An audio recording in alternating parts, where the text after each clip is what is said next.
I do not want to be your punching bag, 'cause I'm done with that. I will not let myself be a doormat, 'cause I don't want to be walked on. What will you do when I am nowhere to be found? What will you do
Welcome, ladies and gentlemen, to the latest episode of ImNoBookie, your home for all things combat sports and the place where every armchair quarterback can feel like Eddie Bravo.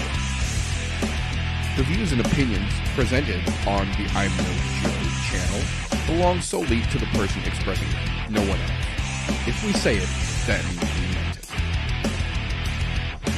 That being said, this show does contain adult themes, adult content, and general shit that you shouldn't be letting your kids intake. Be advised, viewer discretion is recommended. Proceed at your own risk. You've been warned.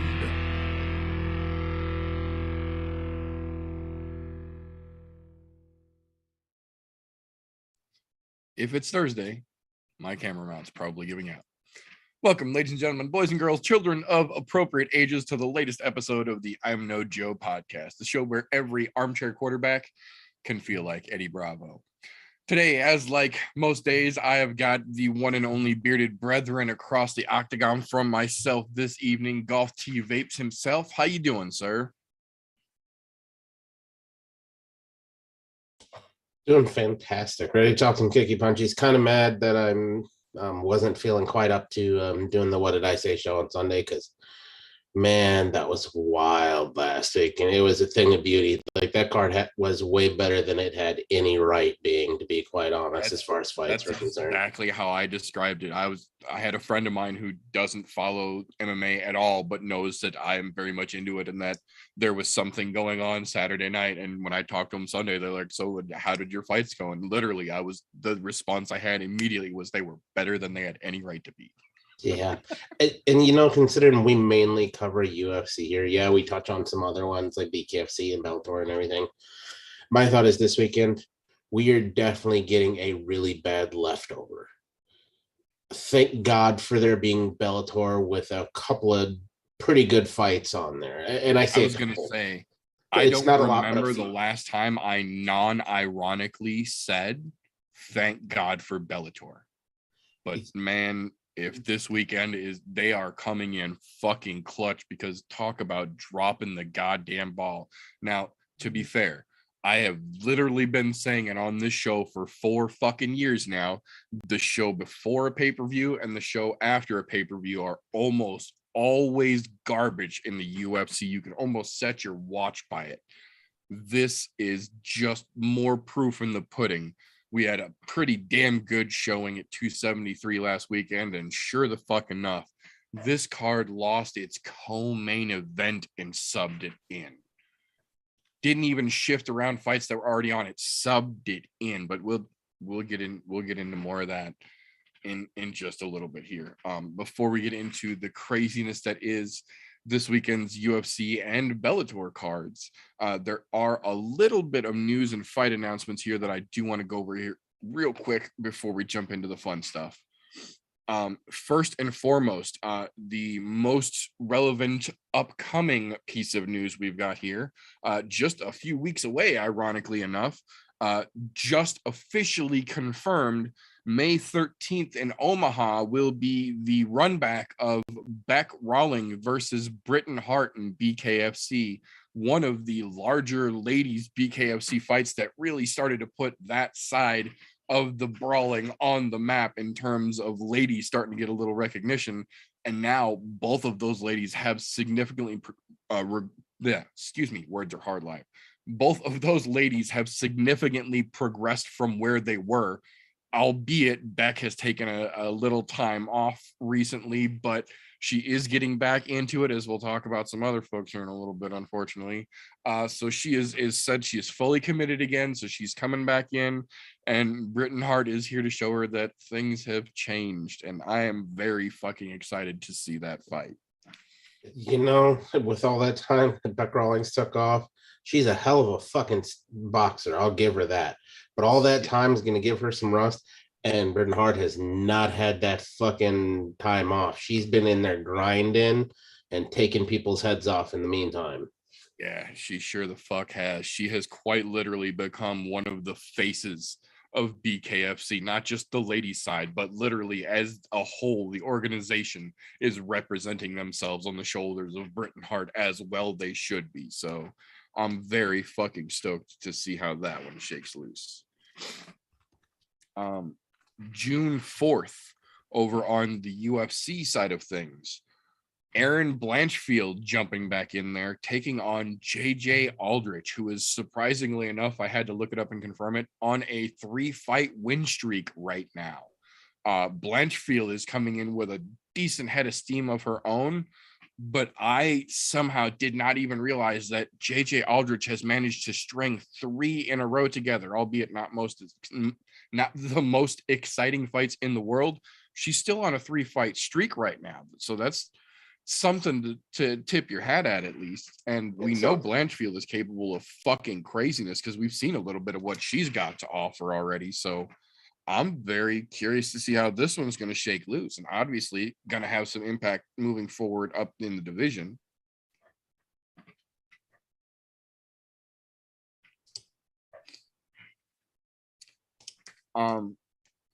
The June 25th card for the UFC gave us a pair of announcements this week. The first one, Chris Curtis stepping back in to take on Rodolfo Vieiro. That's going to be a very interesting fight. Striker versus BJJ guy trying to convert to a striker. But the other one that I think is even more interesting for that card, Neil Magny stepping back in to take on Shavkat Rakhmonov, crazy Mongolian fucking grappler, against one of arguably the UFC's best grapplers prior to his arrival. That could be a very interesting fight unto itself. The pair of them added to that card definitely puts a little more flavor on there. You can tell they're getting closer to International Fight Week when they're starting to announce multiple fights at a time now. It's kind of nice. I miss the days of knowing like the next 6 cards, because now you're lucky if you know 1 or 2 full cards coming up. At this point, half of the card coming up ahead of us still isn't put together, literally. Yeah. Like next week's card is not complete right now. We're 2 days from a card and they still don't have next week's card finished. Yeah, they don't have them listed. Like, I remember you used to be able to go on, you could go directly to the UFC website. I was going to say, you used to be able to go to the UFC's website, for and literally be able to see quarter and a half. 4 cards in a row where they were mostly complete. They might be adding like a early prelim here or a prelim fight. I was going to say, they didn't always have them broken down as like prelim versus main card, but they would just have the list of the fights that were on every card coming up. Yeah, and so that was nice. And now all of a sudden it's like they took a step back in regression once they kind of went public and changed all of that. And not a fan. I enjoyed it the other way around, especially being somebody who likes to, knowing that doing what we do, I like to go out and look ahead so that we have time to do the correct background research, especially when we're going into things like the pit. And, you like to have a little bit of knowledge up here prior to going in. It's kind of like being an on-the-spot analyst while you're watching a fight. If you don't know the background on the fighters, you're going to look like a shithead. Right, yeah. I'm not here to look like a shithead. Don't get me wrong. There is the occasional time where I will say the wrong fucking thing that happens to fucking everybody. But for the most part, I kind of like to know what the hell I'm talking about.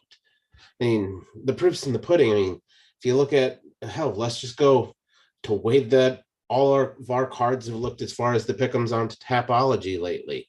We're all pretty goddamn spot on with it. So I'm just saying there's something up with that tells you we're paying attention. I don't think anybody in the group is under 500 right now. I think everybody in the group is like 650 or better right now. Yeah, I had a rough week 2 weeks ago. This last week, not so bad though. Right. Yeah, same. My week before last, I had a pretty rough going. This last week was pretty fucking decent. We showed those Tapology report cards, if you will, on the What Did I Say show this weekend. If you guys didn't get a chance to catch that, I encourage you to peek on over to that after this one's over here. But the next, I don't even know if I really want to call it interesting, but the next unusual, that's what we'll call it, the next unusual announcement that we got here, July 16th in Mexico City, Mexico, the Triller Premier Boxing event will be headlined by Andy Ruiz Jr. versus Tyrone Spong. Originally, this was going to be Tyrone Spong versus Usyk, which made somewhat sense. It still didn't really make sense experience-wise, but size-wise and power-wise, it made good sense. Andy Ruiz Jr. stepping in for Usyk because Usyk was sick or injured, I believe. I think he hurt his bicep, if I remember right. I don't think that's a good substitute fight at all. Granted, we know clearly from the fights with Anthony Joshua that Ruiz has power. That's not a fucking question. If he lands clean, he's going to rock anybody's fucking jaw. But the same could be said of Deontay Wilder. Look what happened both times he went up against Tyson Fury. Sometimes power is not enough. And that was a beautiful example of that, because that 300-pound man was flamenco dancing on the Bronze Bomber all over the goddamn place. And Undertaker sat up on his fucking ass. So power doesn't do everything. No, although, you do have to give, I have to give Ruiz credit where he is due. He's a legitimately good boxer. He absolutely is. He really is. He is going to test Tyrone Spong for sure. You said the keywords right at the beginning. It's a Triller card. So that explains all of the fuckery that goes on there. And guaranteed, they're both going to get paid a stupid amount of money for a shitty fucking look. Triller as a whole, I've said it before, I'll say it again. They're absolute garbage of the martial arts world, boxing world. As a whole, it's just something that if you're trying to get somebody to watch and learn any sort of combat sport, don't let them watch Triller. That's an absolute fucking clown show. Bring them into something else. Stay the fuck away from that. I can tell you right now, I'm not going to watch that with 100% certainty. I have no yearning to watch it, nor will I plan to watch it. You couldn't pay me to watch that. Well, to be fair, ironically enough, Mike Tyson himself actually gave me a new perspective on this. I believe it was this last either Sunday or Monday, the newest episode of Hot Boxing with Mike Tyson with Israel Adesanya was on, which was fucking spectacular. If you have not watched that, I highly encourage you to set an hour and a half of your day tomorrow aside and just let it play in the background. You don't need to watch. They're sitting on a fucking couch. They don't do anything. But the conversations that they have in this hour and a half overall are just genuinely showing you the intellect of fighters, Tyson and Adesanya both. But one of the conversations that they get to is about how Triller has literally not only just embraced the concert / entertainment side of the fights that they put on, but leaned into it so hard that they have literally started putting on multi-musician concerts during the 7 and 9 hours that is their whole fight event. And he made a point of, if you've ever gone to a live fight event of a decent size, call it a dozen fights just for argument's sake. We'll say 6 fights on the main card, 7 on the prelims. Even if those fights go fairly quickly, in an average MMA boxing event, you're looking at 5 to 10 minutes between each fight of just DJ filling fucking house music and weird fucking lighting and people meandering through the goddamn crowd. And then the next fight happens. And even if it's quick, then you've got another 10 minutes or more of in weird lighting and people fucking meandering and nothing happening. In the span of 9 hours, that could be a lot of dead fucking time. And in general, you're investing the better part of your day and a chunk of money for this experience. The better part of that experience being the filler time. So why not take advantage of that filler time by literally putting on a fucking concert? Now, granted, they could do a hell of a lot better with the selection of artists and the presentation of the concerts that they're doing.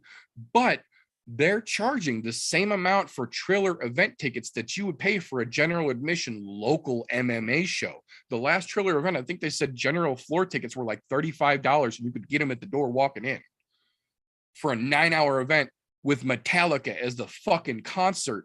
They did like an hour or 45-minute long fucking set for $35. Even if the fight sucked, that's 3 fucking concerts for $35 with Metallica as the fucking main event.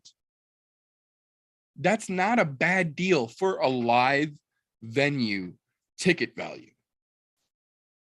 I'm not saying I agree with everybody they choose, but if you think about it from the people who are spending the money to go there's point of view, okay, it's literally dinner and a show. Let's go this route. I don't agree with that at all. I'm going to go this route for this reason. If you want to be a concert venue, be a fucking concert venue. There are those of us that legitimately care about combat sports, whether it be boxing, kickboxing, Muay Thai, MMA, jiu-jitsu, whatever the fucking case is, combat sambo, whatever. I don't want to, if I'm paying to go watch that stuff, I don't give a damn about the little 5-minute fillers in between fucking fights. Don't give a flying fuck. If you want to give me 30 minutes, so I have time to go get another beer from the concession stand, yes, please.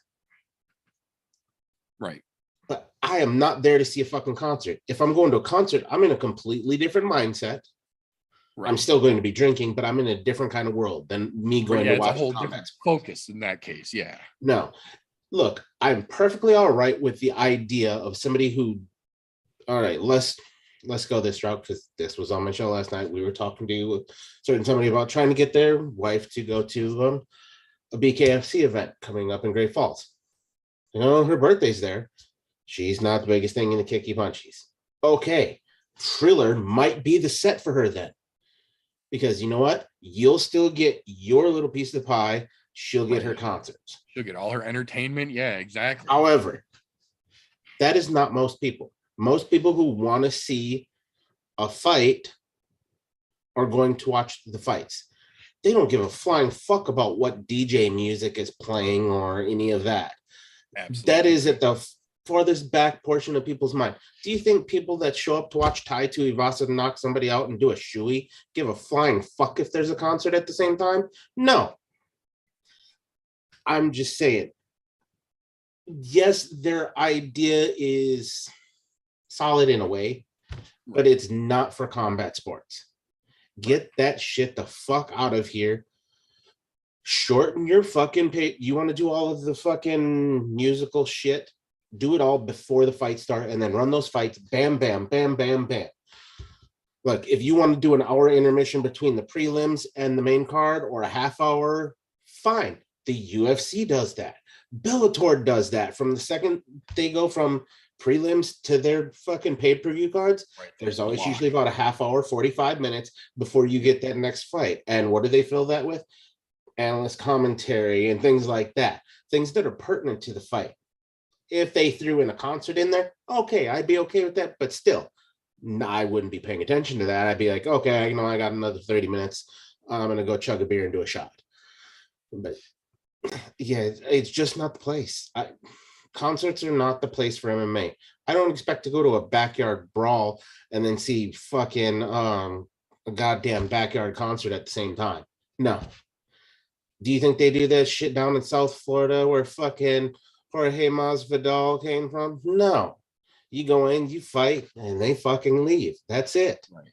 Not throwing concerts. Ain't no fucking mariachi bands coming to play or anything like that. Fucking nonsense. Get out of here with that. Nobody's worried about that. The only music I want to hear or pay attention to is the walkouts. Because I want to see what kind of shit gets that fighter hyped. That and how, because you know what, that tells you a lot about a fighter is what they come up to with their fucking walkout music. Fuck yeah. You know, I'm just saying, little fucking weird for me. I can't get behind it.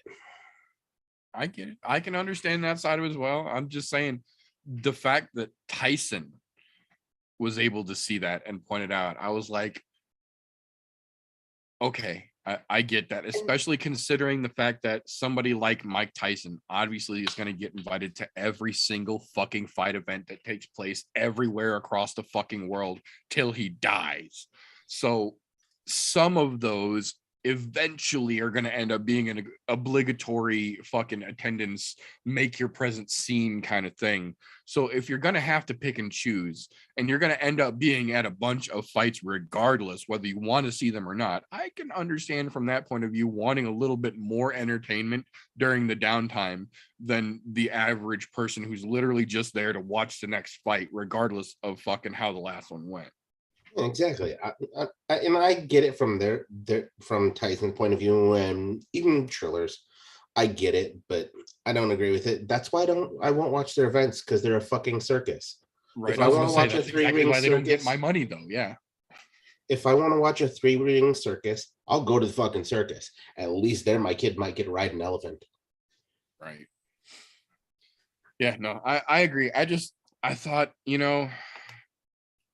if they're going to stick to boxing, stick to boxing. If you're going to stick to MMA, stick to MMA. But the fact that they keep trying to do these mixed combat fucking weirdness, it's too much. It's too much. Yeah. I like where Tyson's head was at, though. I get it. As far as the entertainer in him is concerned, because he's not, look, Mike Tyson is ascended beyond the point of being a fighter. Oh, yeah. I mean, we've seen him in movies and other shit. He's an entertainer as a whole now. Don't get me wrong. We did get that nice little tidbit of watching him do that exhibition on Driller, which I'm glad we got to see it, because he's still an absolute killer. Fuck yeah. But at the same time, I was mad that I paid for that. Yeah, I can understand that for sure. Like, I should have just waited till the next day and went on fucking YouTube and watched it on YouTube. Yeah. But, me being me, I'm like, I'm a big Tyson fan. So when I did tune in to watch that, and all of the other fuckery that was there that took until fucking midnight. Yeah, no, the only midnight cards I want to see are like fucking last weekend where it runs till midnight. That was worth my fucking while, because it was war after absolute war. Fuck yeah. Not a war. Oh, and then we're going to throw in some TLC lookalike fucking shitty pop group. No, I don't give a fuck about that stuff. I'm just saying. But moving on. We'll see how that plays out. I'm not going to say I was excited, because I wasn't, but I was at least somewhat interested in Usyk versus Spawn, because they're essentially, numerically at least, on paper, they're pretty fucking close. They're the same size, they're the same build, they stylistically fight fairly fucking similar. And then you throw Ruiz in there, and now it's back to fucking Triller weirdness again. So it's amazing how far we went from talking about that fight to fucking God. Tells you how much I hate Triller. Right. Good times. But that'll get us into the not quite as fun section of the news here that we still have to talk about. There have been some roster changes in the UFC, I think, is the best way to segue into this. The first announcement we've got here, we've said it time and time again, just because the UFC cuts you does not in any sense of the imagination mean that your time is over. It just means that currently you're not at the level they need you to be for what they want you to do in the UFC. Go to your local circuit, go to a different organization, string together a couple of runs. You absolutely can get back. But if when you come back, you do the exact thing that got you cut the first time, they'll fucking cut you again. Case in point, we got the confirmation yesterday officially, Chase Sherman has been released from his UFC contract. It didn't expire. They didn't choose not to pick him back up. They have released him from his UFC contract. with this latest loss, with his submission loss to Jake Collier, which is embarrassing unto its fucking self. That put him at 1-3 in his second run in the UFC. The first one being 2-5 before he got cut. Came back and then went 1-3. And when the UFC saw that third one, they went, no, we're fucking good. So they have officially released him from his contract. Now, the other one that we got here are the other two, I should say, are a little bit different from that. These two are both surprising announcements, but in both situations, it was both fighters literally fighting out their contracts and then the UFC just opting not to renew them. The first one of those was Alex Cowboy Oliveira, the Brazilian cowboy, which we talked about a little bit last night on TJ's show, is a fucking surprise to pretty much all of us that have been paying attention. Aside from being a staple of the UFC for damn near a decade, 22 fucking fights under the UFC banner, taking a literal grenade explosion and coming back to fighting. He unfortunately in his last couple has gone 2-7, and I did not realize that either until I saw this and then went looking into his record a little bit more to see what the fuck. But yeah, despite being a fucking reliable staple dude that you can always count on, great fucking fighter, 2-7 just doesn't get you kept around these days. So that unfortunately was enough for them, and they decided just not to renew Cowboy's contract, which sucks. You know, the only problem I have with that are there are other fighters that have gone 2-7 and are still on the fucking roster. And it's kind of the way I looked at it. Look, I hate, normally I'm like, cut those motherfuckers. I'm normally that person. But he's been perennial around for what, 2 decades now? And the dude never has a boring fight. Win, lose, or draw, his fights are not boring. He's one of those fighters that get eyes locked into the screen. Fuck yeah. And that's the only reason I would fight for him to stay. But, you know, 2-7, it is what it is. I mean, there's people like Smiling Sam that I thought they were going to cut plenty of times, but the motherfucker keeps somehow coming back from the dead. Right, he's literally on the tail end of a 9-fight losing skid right now, and the UFC agreed to give him his last fight on his contract so that he can just retire after that, to potentially retire on a 10-fight losing skid. So the fact that I agree 100%, guys like Smiling Sam are still around and were able to convince the UFC to give him one more on a 9-fight fucking losing streak. And then guys like Cowboy, who legitimately actually put on good fights despite him not always winning them, sucks. I get it, but it sucks. It's weird. I'm guessing it's probably just because he's worth too much. That's what I was just going to say. I think it's because of his fucking paycheck at this point. Because Sam's paychecks can't be that fucking good. No, I believe Sam said he's still fighting for 75 and 75. Yeah, and you know, Cowboy Oliveira was making way more than that for as long as he's been around, and considering he had a couple runs at the title. Sir. Yeah. So, just saying. Who knows? Could be part of it. Still pisses me off, though. Right, I agree. Restructure the dude's fucking contract. Tell him, hey, you want to stay, you're going to make a little less. Cut him a different fucking contract, exactly. Shit. But the other one, though, the one that I understand a hell of a lot more and I have way less of a problem with, the UFC decided after the most recent fight not to renew the contract of Kay Hansen after her last not only decision loss to a debut fighter, that put her at 1-3 in her UFC career, but she also missed weight by 2.5 fucking pounds in her last outing and then lost the fight on top of that. I absolutely get it. When Kay Hansen first burst onto the fucking scene, she legitimately shot in like a rocket, looked like she had so much potential, and then she quite literally took her eye off the fucking prize and did what every fighter tells you you cannot fucking do, and focused all of her attention everywhere other than fighting. as soon as she started to get the slightest bit of tension in the fighting world. It's been said a million fucking times. It will be said a million more times. I am sure of it. Do what got you to the fucking dance. If you got famous for fighting, be a fighter. Other things will be there when you're done fighting. You will not be famous for fighting if you focus on all of the other things and then cannot fight anymore. Conor McGregor. It will impact your bottom line financially. Yeah. Look, prime example, Paige Van Zandt.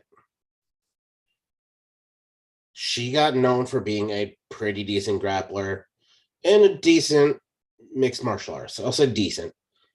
That's how she made her way into the UFC. When she started fucking focusing off into other things, her UFC career went like this. And look, I understand it, but it's going to say, oh, well, the broken arm thing. No, I'm just using this as an example. Yes, she kept coming back to fight, which tells me she is a true fighter, even after the multiple surgeries on her arm, whatever. Yeah, the passion is undeniably there. You noticed that once she really started to fan out into other things, that took a straight nosedive. So let's go to BKFC. Get your ass whipped a couple times there. Now, purely an OnlyFans go. I'll say it out loud. I don't give a goddamn. Don't forget the AEW contract. Oh, yep. And yeah, now AEW. So and guess what? Now she's double dipping. She's going to get some old McMahon's money and all of the countless amounts of people that are paying for OnlyFans. Because look, I'll go to her. She's a very pretty woman. So people are going to pay to see it. I get it. Still, I liked her much better as a fighter. The one that wanted to come back after multiple surgeries on an arm. Yep. That was the kind of thing I want to see. When you start dipping off into other things, that's cool. I get it. You have to have a backup plan for when fighting is no longer a viable option. When either you've retired or if you lost the step or whatever the case may be. But don't focus so much on those. Have them as kind of a side note of, we'll get this little fish ready to throw into the ocean before, oh, we're just going to take this fish and throw him clean in the ocean while I'm already out in the ocean doing this other thing. No, doesn't work. Yep. And to be clear, we might joke around and make fucking jokes and comments about girls making OnlyFans. I will never knock a fucking fighter for doing what they got to do to make their fucking bills pay. If you got a side hustle, make your fucking money. We might make jokes, but it's literally just that. It's all in jest. Make your fucking money. My issue comes into play when girls like Kay Hansen, the perfect example, start focusing so much on wearing bikinis and posing and promoting your OnlyFans that you stop focusing on fighting. And it shows to the extent that you go 1-3 after being a highly touted prospect and are still posting bikini pics after you're cut from the fucking UFC, the thing that you literally got famous and created the OnlyFans from. You're clearly starting to let your focus away from fighting impact your future. And that's when it starts to get disappointing, I think. And that's that same point I made. It's fine to start getting that little fish fed so it's big enough to eat once it gets out in the open ocean, but you got to focus on where you're at already. You were a small fish that jumped into a very big pond.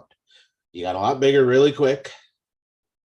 And to be honest, when she first came in, she had a lot of fucking potential.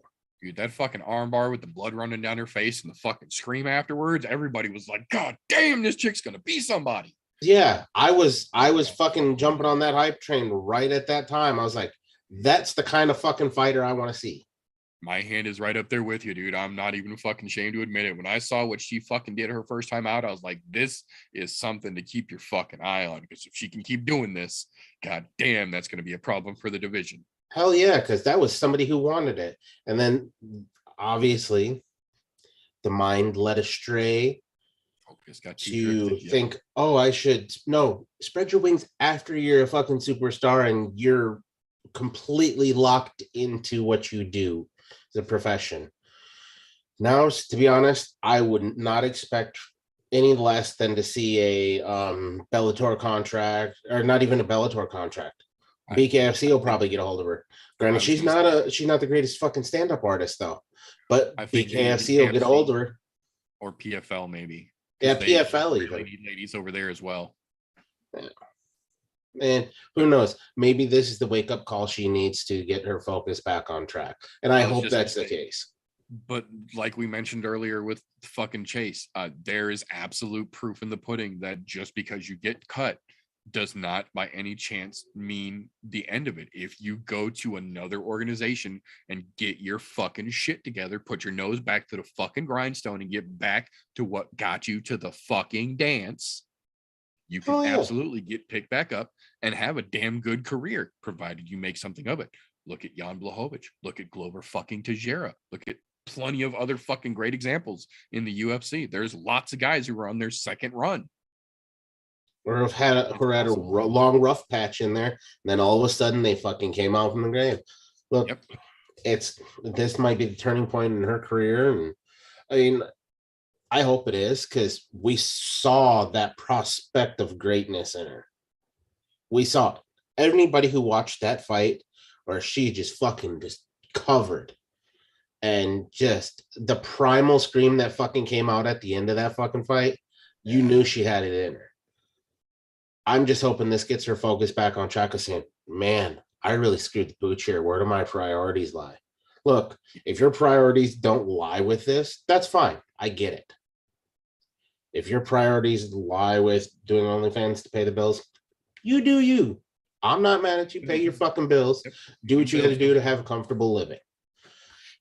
To be honest, being selfish here, I hope she goes, fuck, I really screwed the pooch on this, and goes out there and goes to either PFL or Bellator and makes a great fucking run where the UFC goes, man, we might have screwed the pooch here. We need to get her back. And then fucking offer her another contract and see where she's at maybe 2-3 years down the line. Because she's still relatively young. What is she, 24 or something like that? 22. Oh, yeah, she's a fucking just baby. Turned 22. Yeah, she's a fucking baby. So she's got plenty of time. I'm just saying, there is that opportunity there. It's similar to it. Like when I look at fighters that are that young, you got time to fuck up at 22. As strange as it does sound, I almost hope that at this point she realizes that she's fucked up. She signs with PFL, gets herself a couple of $1 million checks so she doesn't have to focus on all of the side hustle bullshit that clearly distracted her before, runs a great fucking resume over in PFL, gets her bank account secure a little bit, and then comes back to the UFC with the fire that we initially fucking saw and no more distractions. Because if that's the case, man, she could legitimately be somebody. Yeah. Only if she buckles down, though. Clearly, distraction is a very big problem for her. So, and I think of them young. The only problem I have with the young fighters is young fighters. Look, at 22 years old, I was still fucking wild, reckless. Didn't have my ducks in a row. I was an idiot. Yeah. Young fighters are the same way. As much as I hate to say it, there's what is that fucking Muay Thai fucking 17-year-old kid who fights over in ONE FC? You know what I'm talking about? The little tiny blonde, absolute fucking killer. I forget what the fuck her name is for the life of me. It starts with an S, but that girl at 17 is fucking gnarly as far as the Muay Thai is concerned. If I remember her name later in the show, I'll pop it off. But that kind of fighter, 17 years old, definitely no ducks in a row. Still in fucking school. So God only knows where that fish may land. But even at 22, that's the same concept. That's only 5 years removed. Guess what? You're 3 years out of high school at 22. You throw me in front of a national fucking audience at 22 to fight somebody, and I get my first win, yeah, I'm going to be fucking wild. And then I'm going to do some crazy shit afterwards and probably end up in jail. Or you'll be seeing the Batwing or the fucking goat on my OnlyFans. Because why not? I've got a national audience. Yeah, at that point, yeah. Just saying. And I get it. It might have just been a temporary lapse in judgment, and I'm hoping that's what it is. But we'll see moving forward here, depending on where she goes from here. Yeah, we'll see. From there, though, We got a couple of odd announcements, we'll say, on the tail end of the news segment here. The first one we got was news from Jacare. There have been a lot of rumors, a lot of speculation, and he's been real quiet and just kind of letting it all float out there, letting the rumors do the dirty work for him as it goes. But he did officially come out this week and do an interview and put it all to bed. He is officially retired from MMA. He is done with MMA. He understands that there's a reason he shouldn't be doing MMA anymore, and he's not going to force that issue. What he did say, on the other hand, though, is that he is open to a couple of boxing matches, potentially, 2 to be specific. One of them being big mouth winehead Paulo Costa, the other one being Vitor fucking Belfort. I would absolutely be down to see either one of those boxing matches, because Jacare, despite being the crocodile, literally being known for world-class, deadly Brazilian jiu-jitsu, had some pretty fucking good hands as well. He did not lack for much in the striking department. He just preferred the jiu-jitsu because that was his literal bread and butter. That being said, he knocked Vitor the fuck out and says he could do it again in a boxing ring with bigger gloves this time, now that they're both old. I hate to say it, but that's going to end up as a Triller event, and I'm going to fucking watch it. Nope. I refuse. If it ends up on Triller, I decline to watch it. I will watch it on some other shitty promotion, but I will not watch it if it's on Triller. As much as I like to see it, no. Triller no longer gets my money. That whole organization as a whole, if it was on fire in front of me, I wouldn't piss on it to put it out. I get it. And look, they can do all the interesting, weird fucking fights they want. I'm not into it. Don't care. Fuck them. I would rather watch those 2 fight on the side of the road than fucking Triller. I'm just saying. Dirt parking lot, I will pay you $70 pay-per-view for that, as long as it is not Triller Run. No, I get it. Triller's fucking garbage. But that being said, I would absolutely be open to watching either one of those fucking boxing matches. Even if it does end up being on fucking Triller, I'll fucking watch either one of those boxing matches. Last 2 little pieces of news here we've got to talk about real quick, though. Kind of polar ends of the spectrum, as it were, literally. The first one we've got here, Marlon Moraes has officially announced his retirement from MMA. This is not necessarily what a lot of fans are going to want to hear, but this is also what a lot of us fans have non-maliciously been hoping for. And yeah, absolutely fucking hats off to a man that I openly thought a year and a half, 2 years ago was gonna be the fucking champion of the division, and instead made a 100% solid downhill slide, due in good part to the loss of his chin. The good part, if there is a good part, the silver lining, I think would be a better way to put it. The silver lining of this situation is that Marlon Moraes is taking advantage of one of those things that we as hardcore fans kind of always really talk about rooting for, and that we would rather see you hang up your gloves while you can form complete sentences and walk a straight line without shaking, than to see you hang up your gloves because you physically can't fight anymore. He's doing that now. I can't say an ill word about it. Hats off to you for a fucking great career. Thank you for fucking years of fucking amazing, entertaining fucking fights. I hope he finds something extremely fucking lucrative in his future, because he is absolutely one of those that he can go open a fucking gym and start coaching and be a fucking world-class talent in the next couple of years. Oh yeah. I wish that dude nothing but the best. He gave us years of great fights and just fucking magic. There was a reason why it was Magic Marlon Moraes. The dude literally lived up to that fucking name except for the last year or two.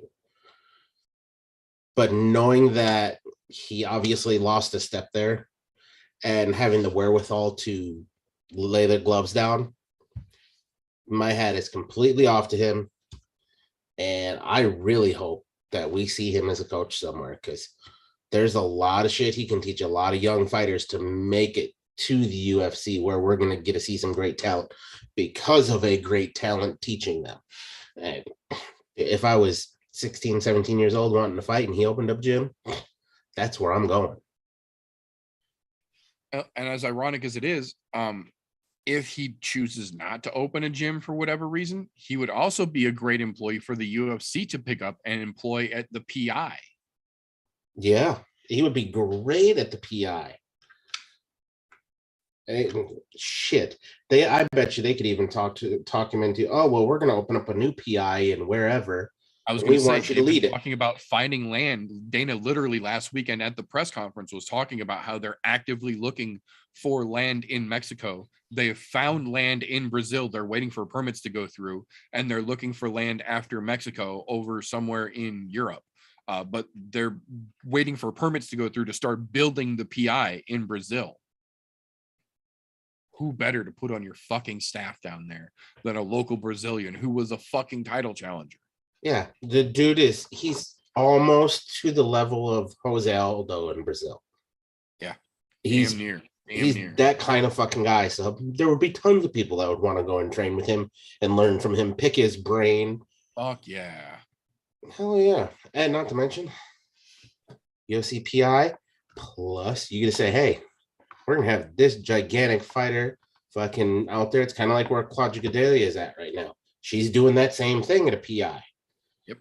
And the UFC is using their resources fucking brilliantly right now with these fighters that are hanging them up and putting them into these great spots, a la Forrest Griffin in the PI in Vegas. I mean, look, the way that they're... This brings me back to one other thing that I always like to rub in Dana White's face. It is not an opportunity. It is a career. You know how we know this is a career? Because your ass keeps putting them into the jobs that revolve around fighting. Therefore, it's a fucking career. The career might not stay inside of the octagon, but fighting as a whole is a career. It's not just, oh, you get to fight for this long as an opportunity. No, you're going on to coach, run PIs all over. Dana, fix your fucking wording, man. It isn't an opportunity. It's a goddamn career.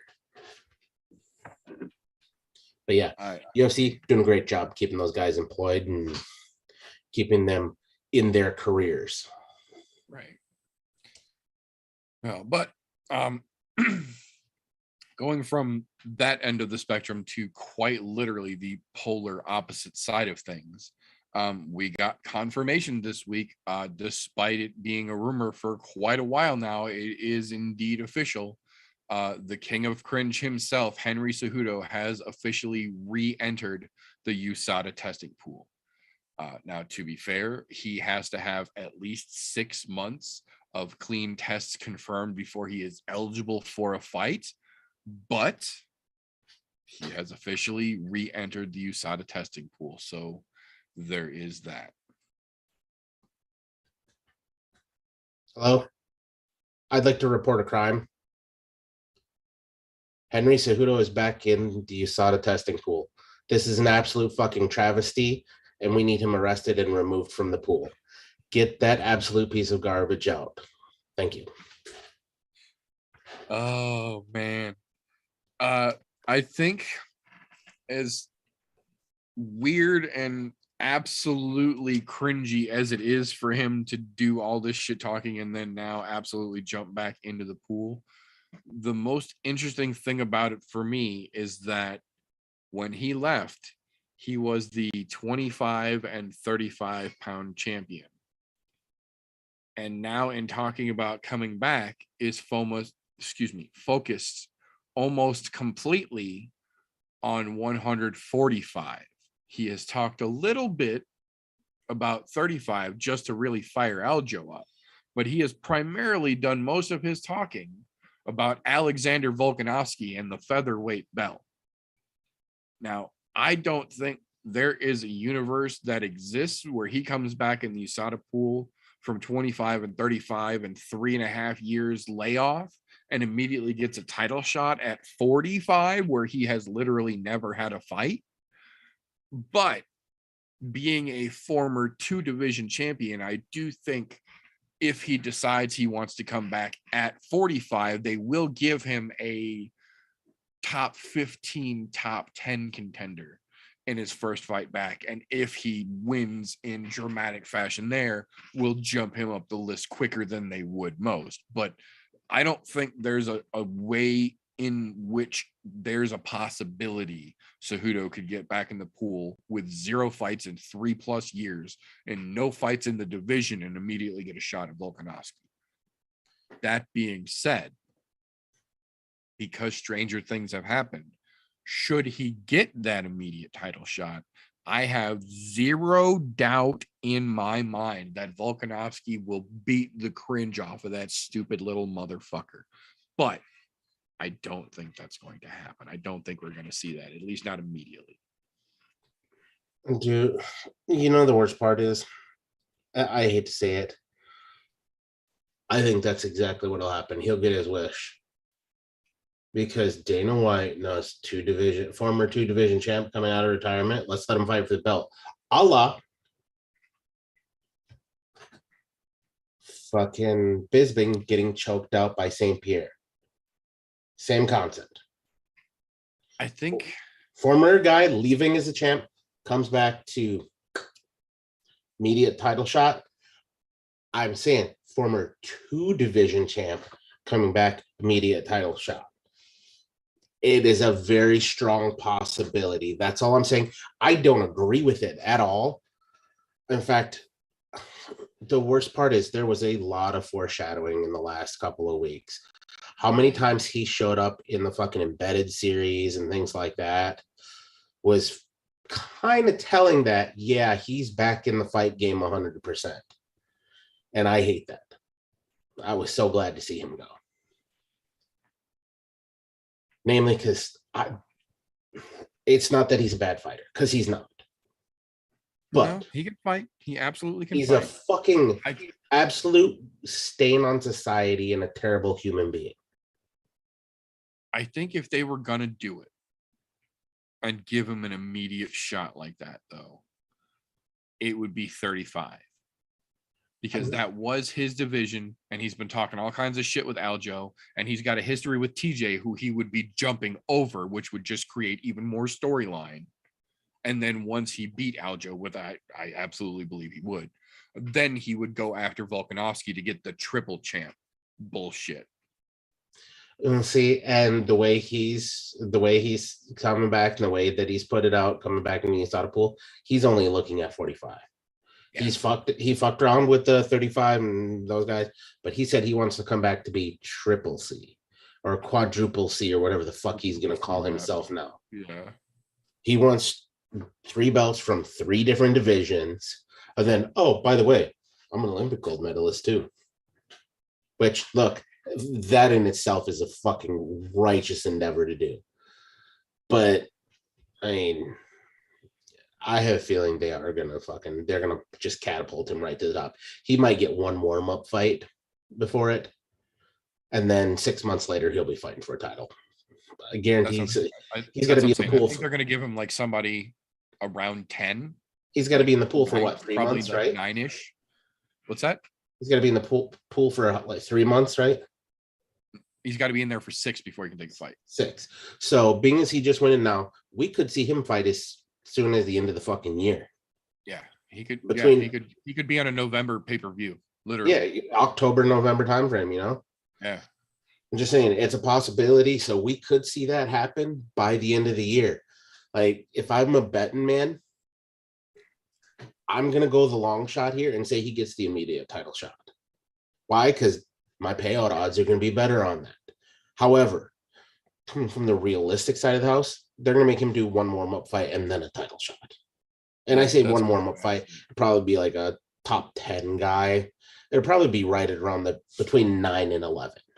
Yeah. And then, okay, yep, you're ready. You obviously don't have the ring rust to be his kid in end there. of the year fight. They're gonna give him his fucking 10-ish guy at the end of this year, October, November, so that way he gets a fight in 2022, and then is ready to open up for the first big pay-per-view to turn around of 2023 for the first February, March, whatever the first big pay-per-view of that year is going to be. That's my thoughts too. Is it's going to be something similar to that. Like, I think we'll see him probably October, late October, early November. Yep. And then somewhere around late February, mid-March of next year for a title somewhere in there. I have a feeling that'll be the way it ends up going, because that'll give him like 4 or 5 months between fights. And enough time to recoup and then get back into camp. Yeah. Well, we'll see. Yeah, I agree. I have a feeling that's the way the end of this year is going to play out. Look, if there's a prop bet out there for it, definitely bet on him getting an immediate title shot. Put $100 on it. Chances are the odds are really fucking wide on that. Yeah, stranger things have happened. Exactly. But that's one of those ones that I would take that fucking bet just because of him being a former champ. Right. So from there, before we jump into the fights coming up this weekend, there is one other little thing that I do want to touch on real quick. It's almost a running gag at this point. We openly make fun of the Nevada State Athletic Commission's medical suspensions are always all over the fucking place. The definition of inconsistency. And that's ironically funny in the short-term sense. But then we've got other places where we don't even joke about it. We are just flat out open about the fact that almost anywhere in Texas that the UFC goes will be almost face-palmingly bad medical suspensions every fucking time. It doesn't matter how the fights go, the medical suspensions will be unrealistically dramatic in Texas from anywhere. Every fucking time. We've got a track record going back years to prove it. And Florida said, hold my COVID vaccines. We're going to do you one better. We just last night got the medical suspensions from last week's UFC 273 card.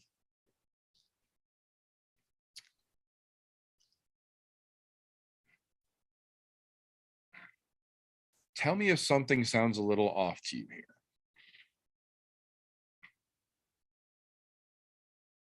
Alexander Volkanovski and Chan Sung Jung stopped 12 seconds into the fucking fourth round, mercifully. Both of them, only two fighters on the card, got 14-day medical suspension. They had to stop his fucking fight,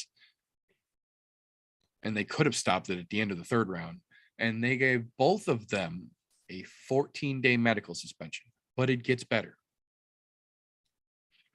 Aljamain Sterling, Khamzat Chimaev, Mackenzie Dern, Mark Madsen, Anthony Hernandez, Jared Vandera, Kay Hansen, Julio Arce, and Daniel Santos are all medically suspended for 30 days. It gets even better. Because then there's Aspen Ladd and Piotr Jan, who were both medically suspended for 45 days. But the piece de resistance, the cherry on top, is that somehow out of all of this, Tisha Torres is indefinitely medically suspended in the state of Florida with no justification or reasoning behind it. She's just indefinitely medically suspended in the state of Florida in a fight that she arguably fucking won and didn't take much damage in. Jesus Christ. And the guy who took the most fucking damage of the whole goddamn night, 14 days, arguably more than he should have fucking taken, gets the lightest medical suspension of the entire fucking card. Really, Florida? Really? No, that's absolutely wild for two reasons. How is it somebody who literally gets their fight stopped before the fight's finished, while he's still on his fucking feet, only gets 14 days? Obviously, they don't understand concussion protocols, because there's definitely concussion there. Absolutely. There's no question that Chen Jung came out of that with a concussion at the very fucking least. Here's the key with this. I think they forget when it comes to concussion protocols, or whoever the fucking the idiots are that run these concussions, take a minimum of about 2 weeks minimum to recover from.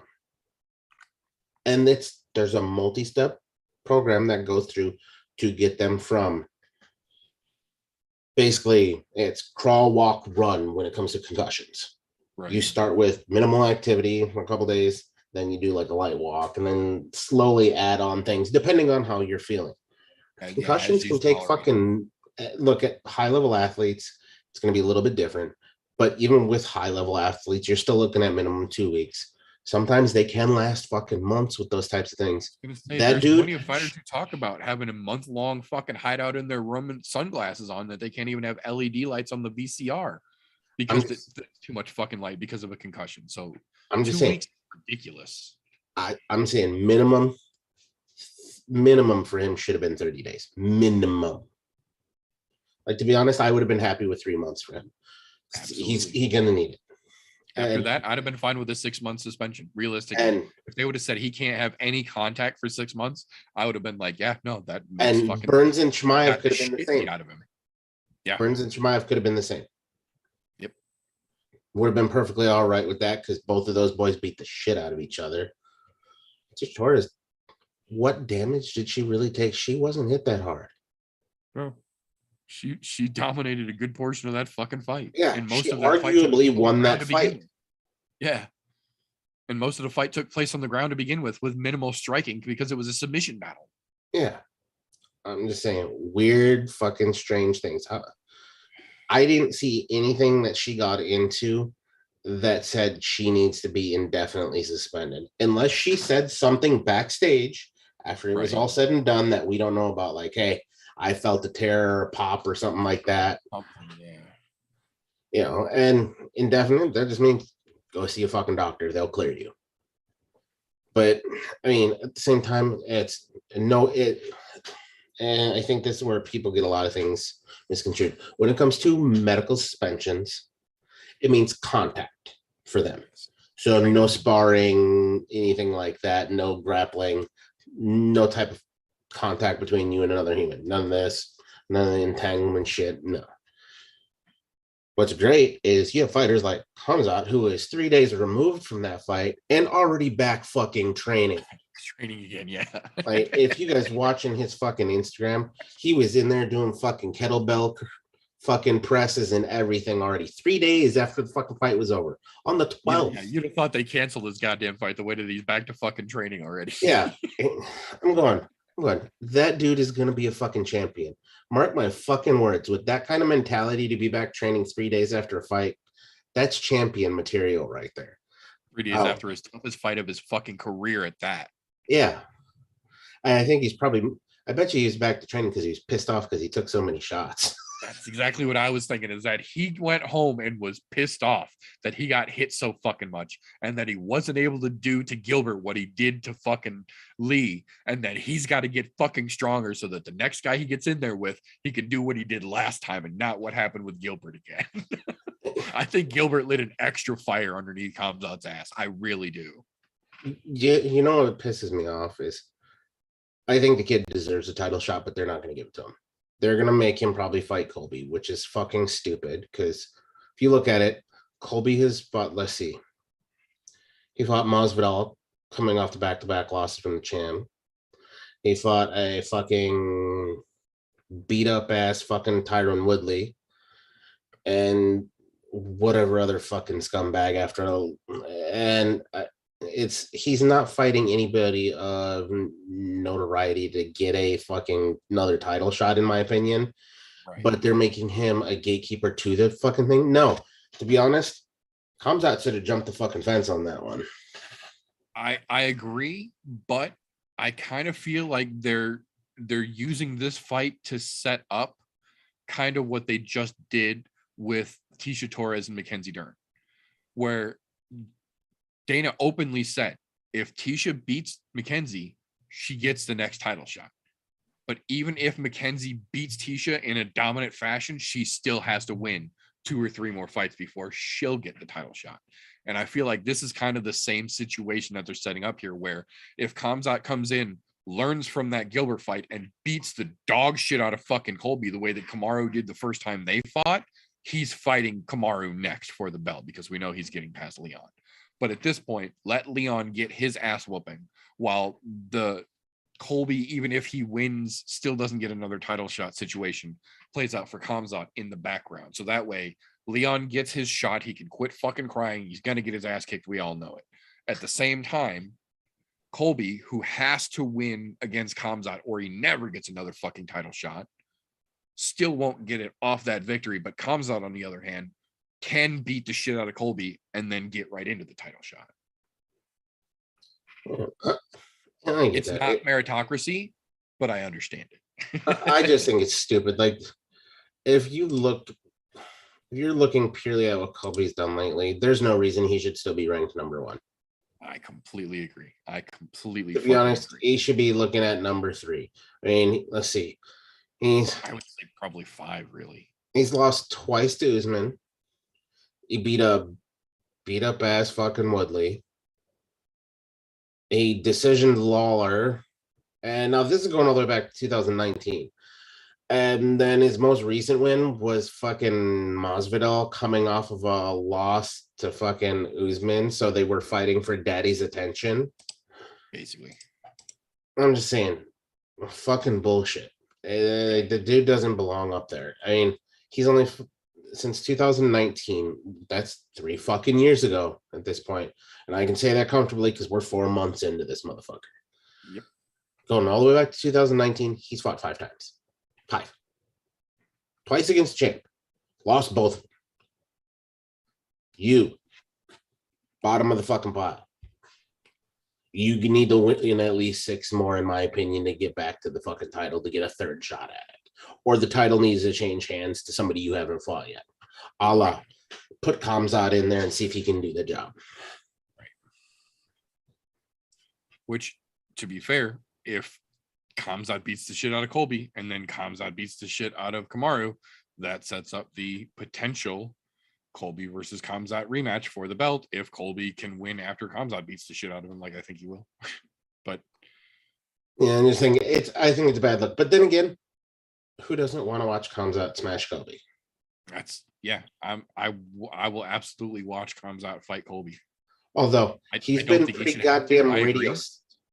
Colby's been pretty radio silent though since getting his fucking tooth knocked out. Well, combine the fact that he got his teeth knocked out and the fact that the dude who's literally getting pointed at him now is the scariest fucking guy in the division that will absolutely come find him in the fucking hotel, won't wait for him to fucking go out to dinner. Like, he's going from the frying pan right into the goddamn fire here. Like, he's got nowhere to fucking run and he can't talk his shit like he usually does because this guy will come find him too. Yeah. I hate to tell you, man, but Kamzat is another one of those real gangsters that will find you in the wild. Yeah, he fucking will. He doesn't give a shit. There were several run-ins between Kamzat and Gilbert. If you watch the Embedded series, they ran into each other several times and had to have intervention from someone on somebody's team or the UFC security almost every fucking time that they even saw each other, whether it's in the fucking hallway and Kamzat steps out in a towel and yells and gorilla screams at him, or like at the fucking presser where they literally had to separate the fucking 2 of them. Like, yeah, I mean, that dude's real as shit. You watching Kamzat's fucking coach try to drag him back into the fucking goddamn room in that hallway incident. That shit was funny. Like, I get it, but that tells you what kind of person he is. I was gonna say that's his mentality. Yeah. He's literally there to kill people. When he says, I'm going to kill people, I want to beat them into a pulp, beat them into submission, make somebody throw in a towel, force them to stop me. Make them quit. Yep. I mean, I'm not going to lie. After watching that last fight of his, though, anybody who had any doubts left in their mind about him, all doubt should be fucking removed at this point. Yeah. The dude is a legitimately good fighter. Yeah. And if there was any doubt about anything in Khamzat's game, really, for the most part, it was, does he really have a chin? We've seen him wrestle, we've seen him punch, but how can he get hit and keep going? And if you go back and just watch the end of the second round, the punch that the fucking ESPN Sports Center highlight level clean full shot right hand that Gilbert lands right on fucking Khamzat's face and wrinkles his goddamn skull for a second. And Khamzat looks at Gilbert and laughs and goes, ha ha ha, and goes right back after him. He literally fucking laughed at the hardest punch he has been hit with in his entire fucking career and attacked back afterwards. Yeah, the dude wants wars. Like, that's a scary fucking individual. That's terrifying, man. That motherfucker is here to take heads. What's wild is him and Darren Till are like fucking two peas in a pod now. And Till is not that guy. Till is a jokester, a fucking prankster. Going, how the fuck does that marriage work? Yeah, the Smash Bros, man. And they are apparently, according to almost everybody who has hung out with them, they are peas in a goddamn pod at this point. Like, they work perfectly off of each other and their crazies play perfectly together. So I'm hoping, hang on, world, it's about to get real fast in 70 and 85.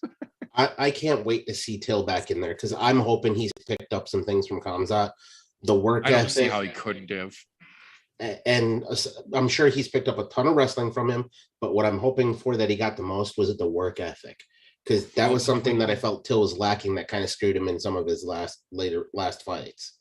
Between the work ethic of Khamzat and then the wrestling of Gustafsson, the guy who runs the gym where they train now, I'm hoping it genuinely rounded out Till's skill set a little bit, because we've already seen what he's capable of when he's focused. This is going to get him focused and polish up all the fucking edges and give a whole new fucking fire underneath him. That's potentially the most dangerous Darren Till there is. And we've yet to see it because he's still perfecting it. And we're watching it happen in real time. I want to go out on a limb here. And I'm going to say this is potentially what they have going on right now, the new city kickboxing gym. Yeah. I'm just saying, Khamzat, Till, there is that potential gym. there. Yeah, that's a lot of fucking potential in one gym for damn sure. Yeah, I can't wait to see what fucking comes next out of there. And I really want to. I'm ready for Till to fight again, so we can see if that truly is the case, or if Khamzat is just that shining fucking star holding the place together. Right. Yeah, Khamzat really is the fucking glue, or if he really is the motivation for everybody in that gym, like they all seem to say he is. And, how can he not be after a fight like that? And you could see him smiling as he's walking in the back. I had fun. I'm ready to do it again. Oh, yeah. No, it's going to be a hell of a fucking ride to see what Khamzat's future holds for damn sure.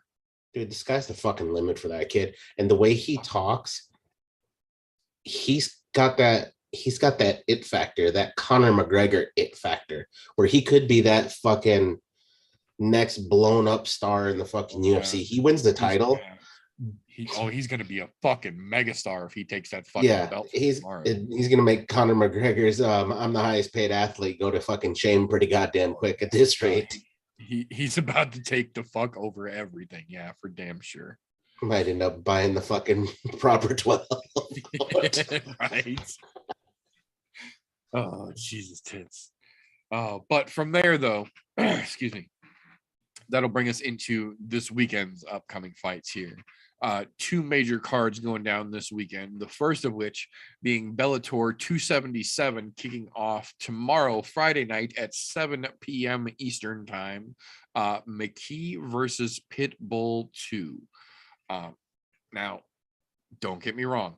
This is not a top to bottom banger. Bellator cards rarely are, but overall, I would absolutely say this card is better than the UFC card. The main portion of their card is definitely. I was going to say the main card section specifically. Prelims, maybe not, because the UFC prelims are actually stronger than the main, in my opinion. But we'll get to that. Yeah. But the prelims for Bellator are actually pretty fucking decent. There is indeed a Gracie on the prelims.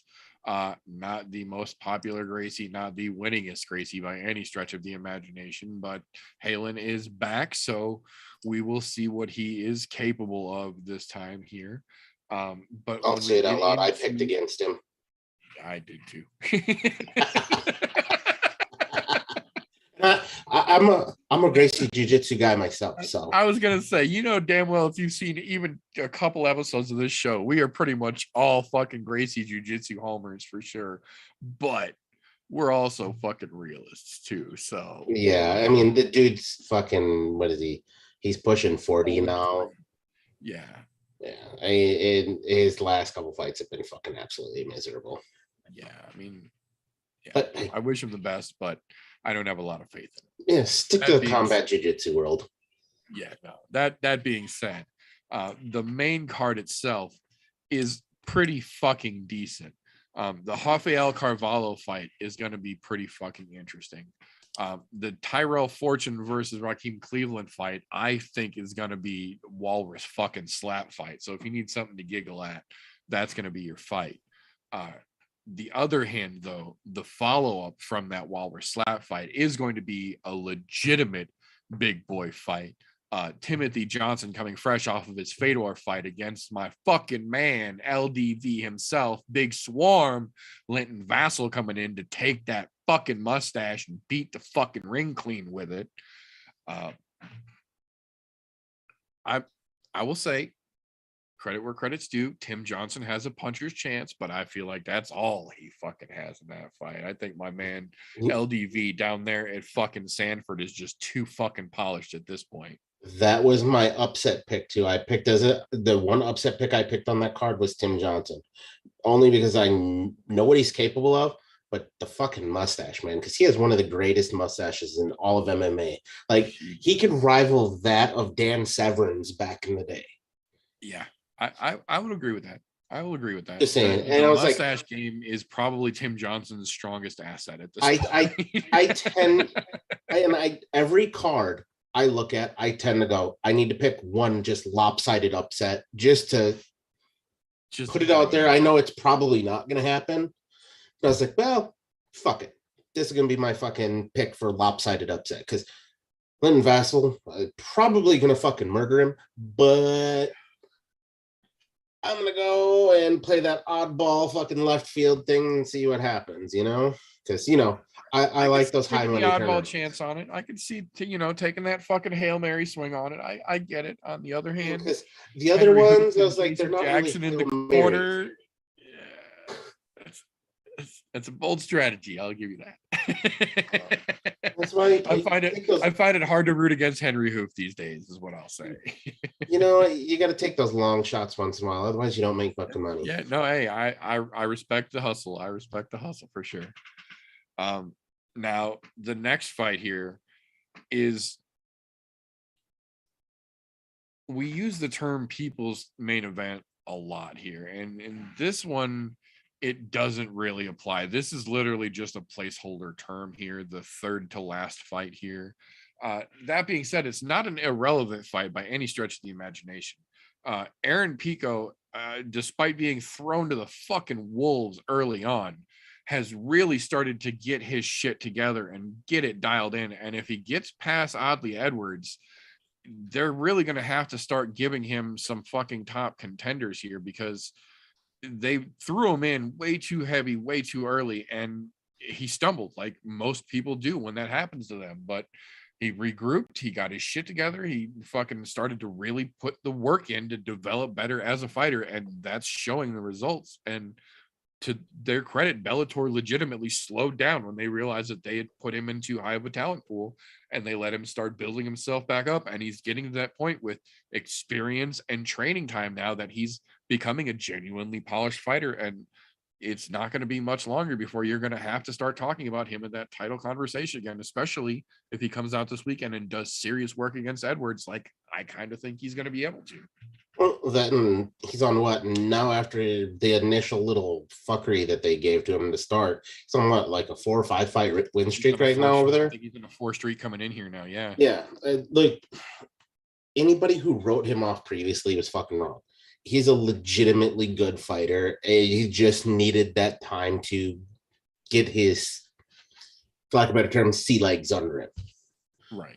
And now that he's got him, he's in the swing of things. He's got his camps dialed in on how to do his camps. And it's shown. His last fucking couple fights, he's been an absolute monster.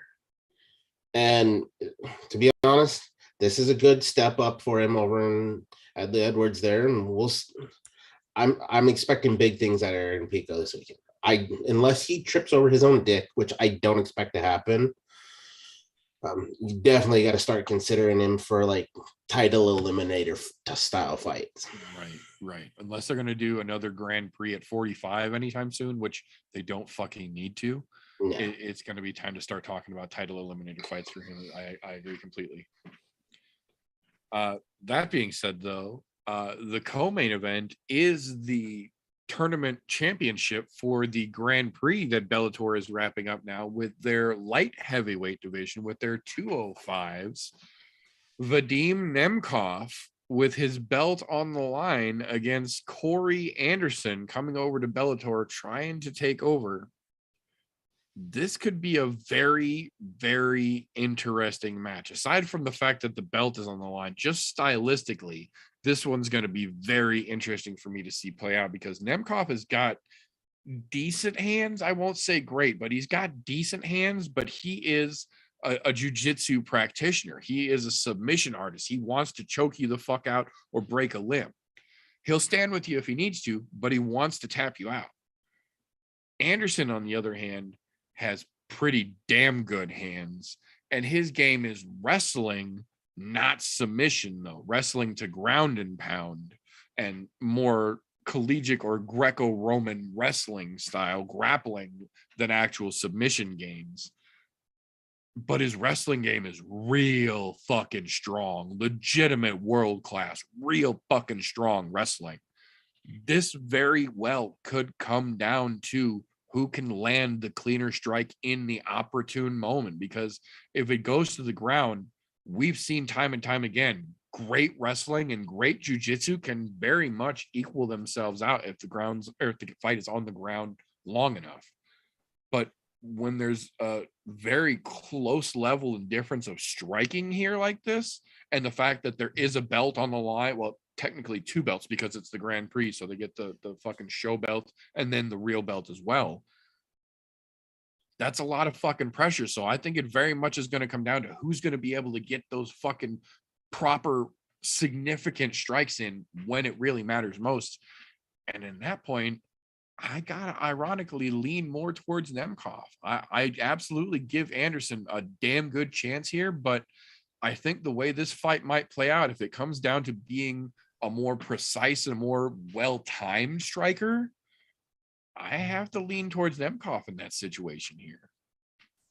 See, and that's where I'm on the opposite side of the fence of this. And it's not because of the striking, because to be honest, both of their strikings are fairly similar. There's not a huge gap in striking between the two of them. Where it comes down to is the ground game for me. Yes, Nemkov, fucking great jiu-jitsu practitioner. Corey Anderson, world-class wrestler. In my experience, with the amount of fights that I've seen now, generally world-class wrestling does a very good job at nullifying any jiu-jitsu attempts. And a world-class wrestler that has learned to turn his wrestling into a great ground and pound really fucks up jiu-jitsu. And so my thought on this is it's going to end up on the ground. However, look, We've seen this before. Two guys that are ground guys. This might just be a stand-up war. Yep. I'm thinking it ends up on the ground. And I think because of Corey Anderson's high level of wrestling and the way that he's transitioned it into a great ground and pound game, because that's where he's got to where he's at. He can fucking murder people in the ground and pound. Yeah. I think that's where he has the edge. I think the ground is where he has a complete edge, not a drastic edge, but a big enough to where he can nullify any attempts at submissions and just ground and pound the piss out of Nemkov. Do I see that happening in the first round or second round? No.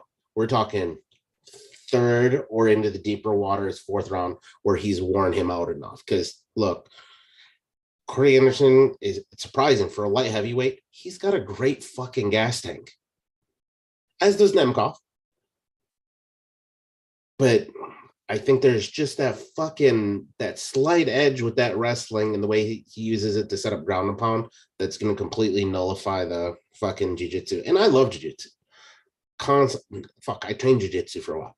I love it. I absolutely love it. But watching fighters that have transitioned their fucking great wrestling into a great wrestling with ground and pound potential, it tends to really nullify the shit out of great jiu-jitsu practitioners. And I don't know why that is, but that's just in my eyes the way I've seen it. Don't get me wrong, there are those times where it doesn't, but for the most part, great wrestling tends to fuck with that shit.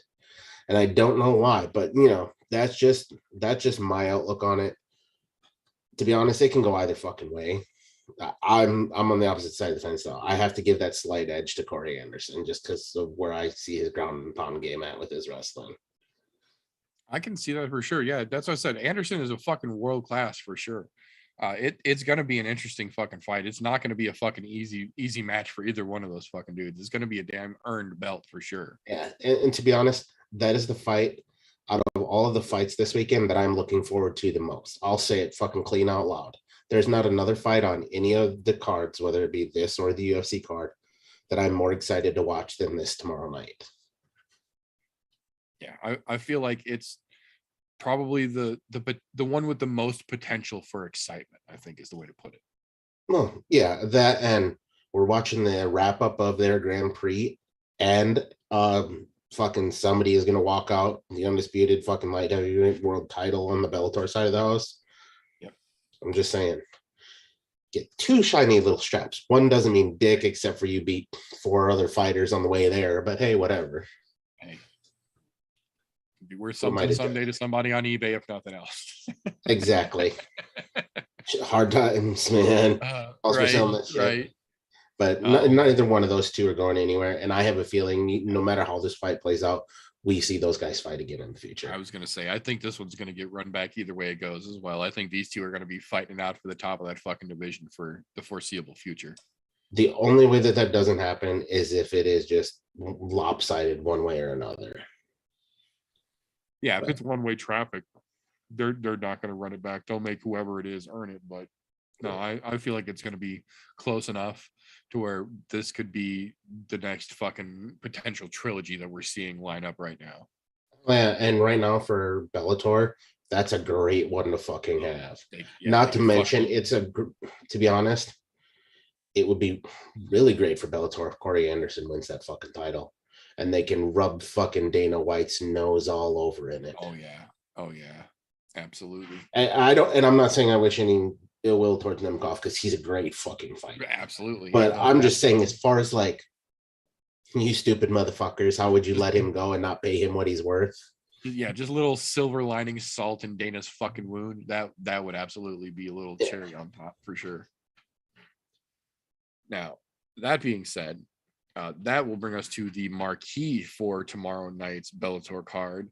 The rerun of AJ McKee Jr. versus Patricio Pitbull for the featherweight belt.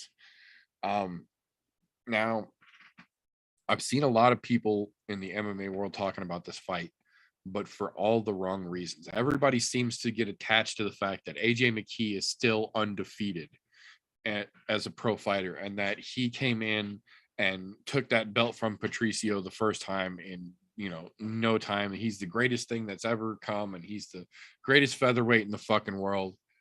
And nobody stops for a split second to look at the fucking resume.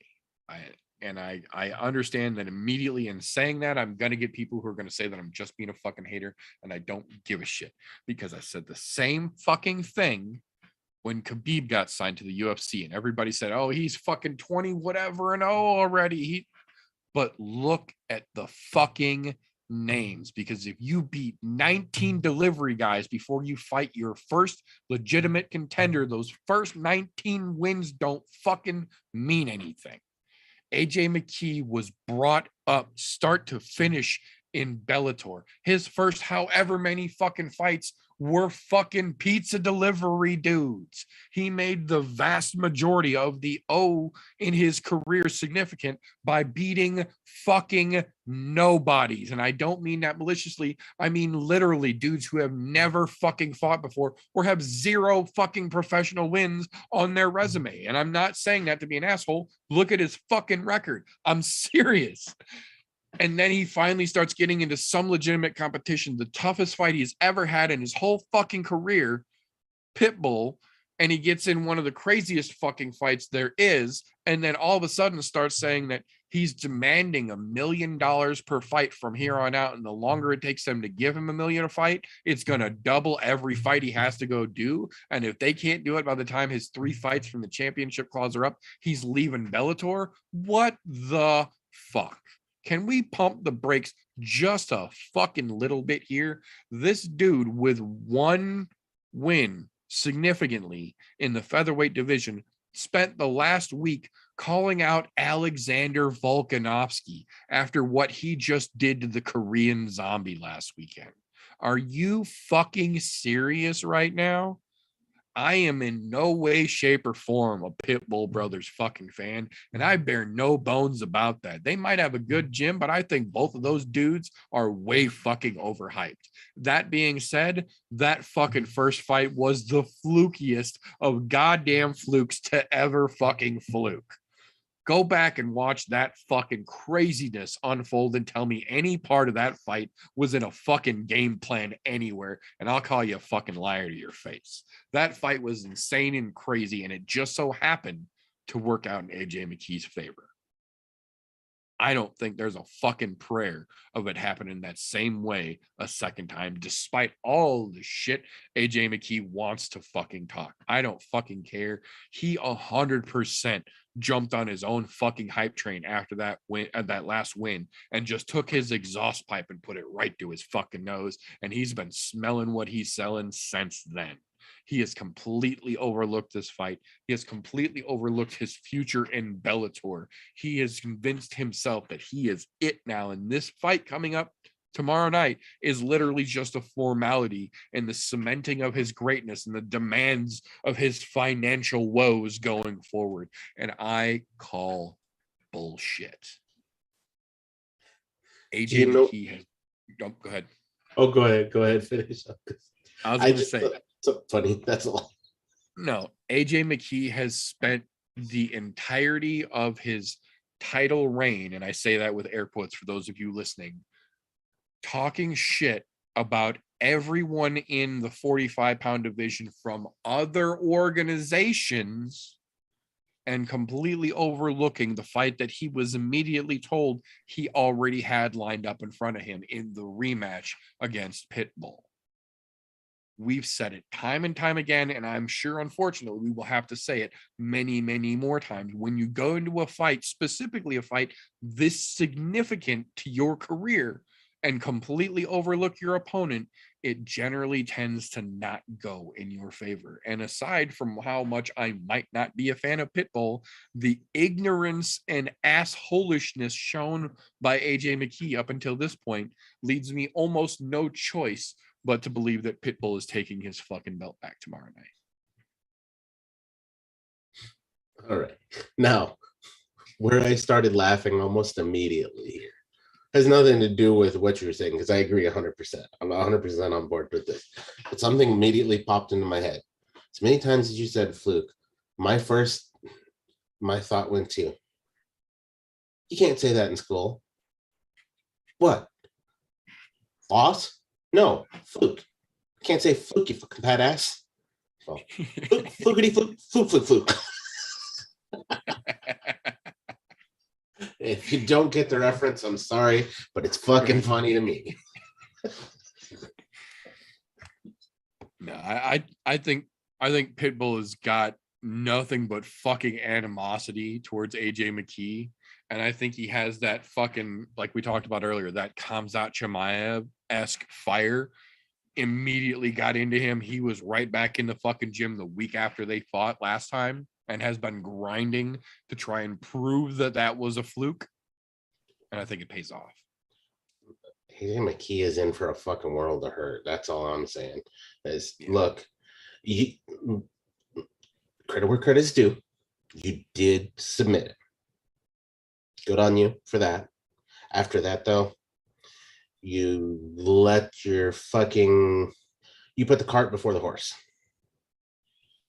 Is a good way to put this.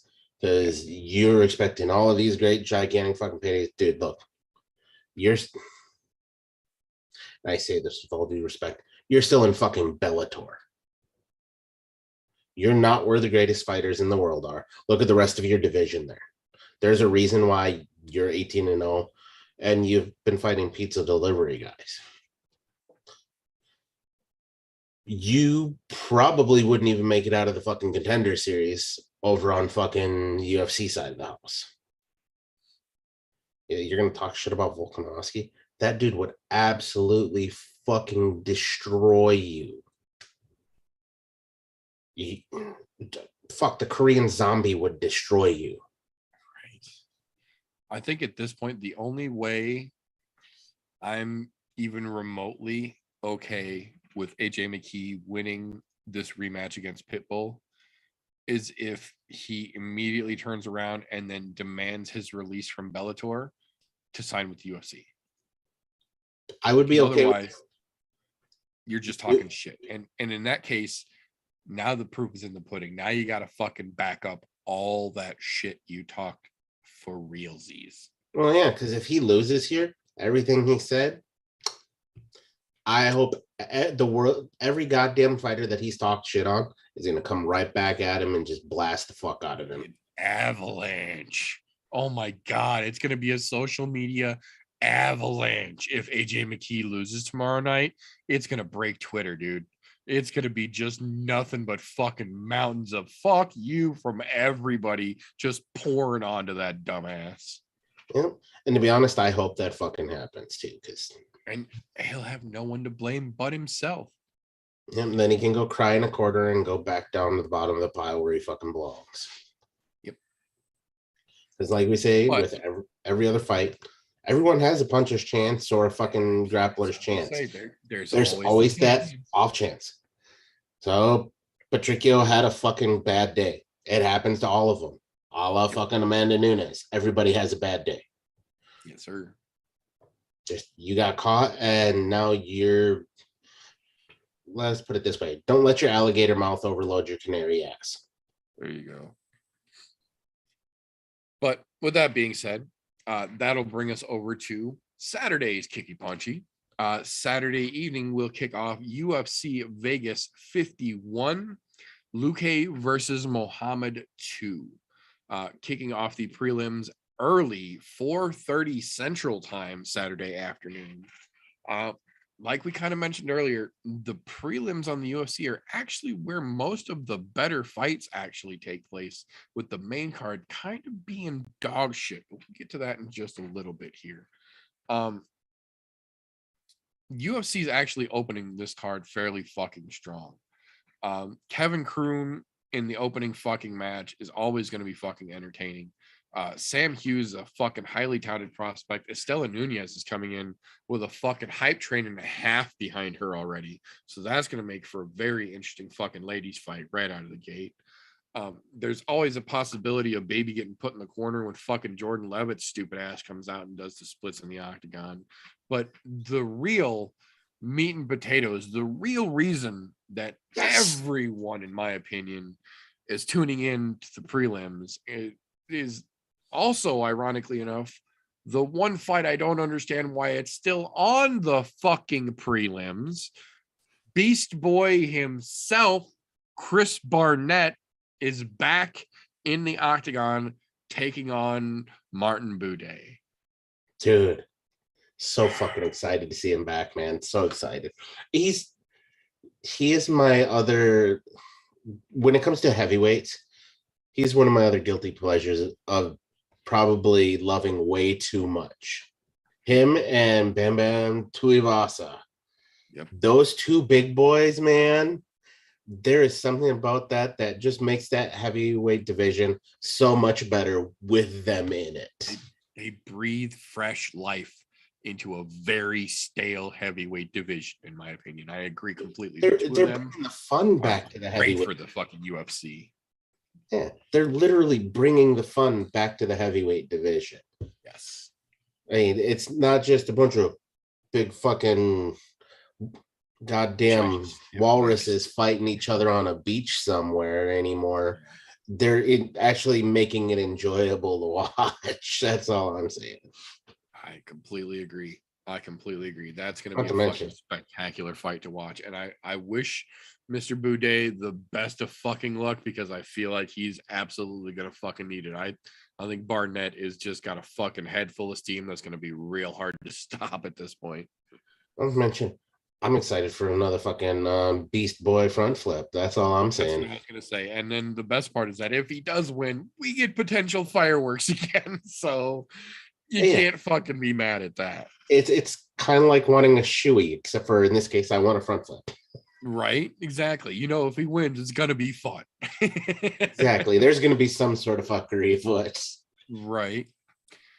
And then, as if you needed more excitement and entertainment after that, we go from heavyweights back down over to lightweights, and we get Rafa Garcia versus Jesse Ronson, two bouncy little dudes who are going to go absolutely ape shit, and that's going to be entertaining as fuck. And if for some reason that's not enough fun, following directly behind them are two other gentlemen who are almost allergic to bad fights, if you will. Drakkar Klose finally getting back into the fucking octagon, and Brandon Jenkins trying to get some fucking revenge for the shit streak that he got stuck in the middle of for a little while there. Two other very interesting lightweight fights matching up. That's actually one of my dark horse picks for fight of the night possibility, the Drakkar Klose and Brandon Jenkins fight. Brandon Jenkins, man. Fucking A. Assuming Drakkar Klose is fully healed from that fuckery that happened before. Yeah. I agree. I think that's got potential to be one of the greatest fucking fights on this card Saturday night. Now, the other ladies fight, I don't understand why they put both of these ladies fights on the prelims either. Not so much exciting in terms of divisional rankings, despite them actually being ranked next to each other, which doesn't make any fucking sense. This is more of an exciting fight for me because Lena Landsberg is on an absolute fucking tear, whereas Pani Kianzad is kind of on the opposite, where she basically she plateaued at mid-tier, if you will, and is now on her way back down out of the UFC, as it were. And Lena Landsberg is quite literally elbowing her fucking way up to the top of the mountain. And I think this could be another very stellar performance, technique-wise and skill-wise. I feel like Lisa Landberg is just night and fucking day better than Kianzad here, and stylistically should just be able to fucking tee off and put on a great fucking show. I hope so, but Lena Landsberg's getting up there in age. She's fucking hit that big 4-0 mark, and look, there are diminishing returns with age when it comes to fighting.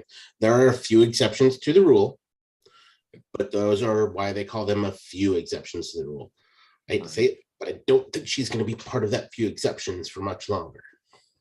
No, that window is definitely fucking closing, but while she has the time, she has definitely been making the fucking most of it for sure. And I think this might be one of those situations where we're going to see one of her last great performances, if you will. That being said, though, the quote-unquote premier prelim fight for this card is actually pretty fucking interesting, in my opinion here. Devin Clark has spent the vast majority of his career at light heavyweight and is now this weekend moving up to full heavyweight to take on rising fucking lunatic in William Knight. William Knight has been handing out ass whoopings left and right with no fucking regard for who gets it. Those hands are rated E for everyone, and Devin Clark foolishly signed on the fucking dotted line to be the next one up. Moving up in weights is not fucking easy, especially talking about from light heavyweight to heavyweight, going from 205 to 265. And I don't think William Knight has come in any lighter than like 250 or 255 in any of his fights so far. He's a good sized heavyweight, and it's predominantly muscle, which you see when he connects with dudes. Devin Clark quite literally had half of his teeth busted out in one of his prior fights and doesn't have a great chin to begin with. I do not see this going well for him. I think this is going to be William Knight just absolutely fucking mollywhopping Devin Clark this weekend for the premiere to lead us into the main card. Yeah, to be honest, if Devin Clark makes it out of the first round, I will be fucking surprised. Yeah. That's why no fucking ifs, ands, or buts. I don't know if my card is flashed, but said first round knockout Night for a reason. Just saying, that's a big step up. Devin Clark is taking on going to the heavyweight division and then coming into somebody who has absolutely been mauling people when he's winning. Yeah, they're both coming off a loss, but heavyweight is a lot different than light heavyweight. There's a big difference in power jump up there. That's all I'm saying. 205 to 265, huge difference. Yeah. No, and actually, as we come into the main card here now, I'll go ahead and pull our picks up. Here we go. So over the side here. There we go. Okay, there we go. Now we can have our cards up there with us. So moving into the main card, the opening fight on the main card is actually extra interesting to me. Munir Laziz has been booked on this card for 7 months now, 6 months now at least. And I believe he had 3 different opponents fall out on him and stayed on after everyone and said, it doesn't matter. Find somebody. I'll fight whoever. I don't fucking care. You gave me the date and I'll be ready on that date. You just find somebody else to stand across from me. And sure the fuck enough, in just, I think it was 4 days ago or 5 days ago, they found another last minute replacement in, I believe they pronounce his name Onge Lusa, I think is how they said it. Look, we say it all the time, and I'll say it again now. Credit for stepping up on short notice, man. As long as you fucking make weight this weekend and show up and give it your fucking all, I got nothing against you. But rarely have we seen a short notice debut like this turn out in the favor of the guy making their short notice debut. Least of all against somebody who we've seen as capable of a fucking sniper as Munir Laziz. I wish you the best of luck. We've both got Munir by decision for this one, though. I think it's going to be a situation where the short notice, someone with more experience is just going to be too much. I think Laziz comes out there and I think he does the damn thing.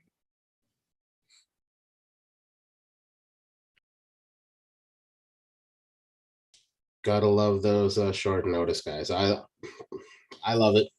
That's how you get your foot in the door. And if you make it somewhat of even a legitimately close fight, or you take a hell of a beating and don't go down, they're going to give you another fight just for stepping up on short notice. We've seen it. What was it? Chris Martinez got an extra fight because he took a fight that was way out of his fucking league. Granted, he got wrecked in his second fight, but they're going to give you another shot just for doing the right thing and taking that fucking short notice stuff. So we could see Lusa with another fight down the road as well. Friend, everybody's got a puncher's chance. That's right. That's right. But moving along from there, that will bring us to the real Tommy V's favorite fighter, Sabatini versus TJ Laramie in a very exciting featherweight prospect fight here. Two dudes who are absolutely allergic to boring fights and do indeed break out in punches. I think that one's going to be fucking exciting. We've both got fucking Sabatini in round 2. TJ's got him by submission. I got him by KO. We both got Sabatini winning in round 2, though. I like TJ Laramie. I just think he's not there yet. The irony in that is fucking great. The only difference that's going to make a difference on that for us is how he finishes him. I mean, you know, I like TJ Laramie. I think he's got a bright future, absolutely. But I just think in this situation, Pat Sabatini is just levels ahead of him, man. Man, you know what's wild? Looking at our cards, they're pretty goddamn close. Yeah, there's only a fucking few differences. It's a little wild seeing that, especially at this top of the card. And the only thing that they're really different at the top half of the cards is how we have the fights going. Right. Now, see, this next fight, though, this is that fight. And I try and make a point because there always is. Excuse me. This is that fight that I remind everybody, if you're not a hardcore fan and you need to time out that moment where you can get up and go to the bathroom, or you can go make some popcorn, or you can go get yourself a fresh wobble pop, or let the fur children go run in the backyard and do their business, whatever the case may be, this is that fight where you can go do that. Mayra Buena Silva versus Wu Yanan. There's nothing to get excited about in this fight. No, this didn't even make sense stylistically for the matchup. The size difference that you will see if you do watch this fight between these two ladies is going to be notable. They're going to look like they're different weight classes when they get in there. And even if you're a hardcore fan, this is definitely a good time to go get yourself another whiskey, take a shit, you know, whatever you got to do, because it's going to be 15 minutes of bullshit. For those of you who need a comparison or something to make this a little more relatable to, this is going to be the Wish version of Cyborg versus Wiley Zhang.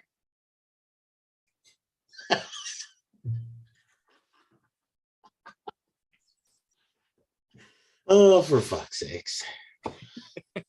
Yeah, pretty much what it boils down to. Bullshit. Nice, remember, restomp that groin. That's right. That being said, that'll bring us into one of the few genuinely interesting fights in the back half of this main card here. Miguel Baeza stepping in against Andre Felio.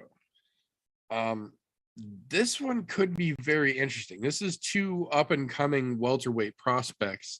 Baeza being a striker, Felio being a predominant submission / grappler, but a flashy one at that. Baeza is very much known for like jumping knees and crazy shit, whereas Felio is known for like quick guard takes and shit.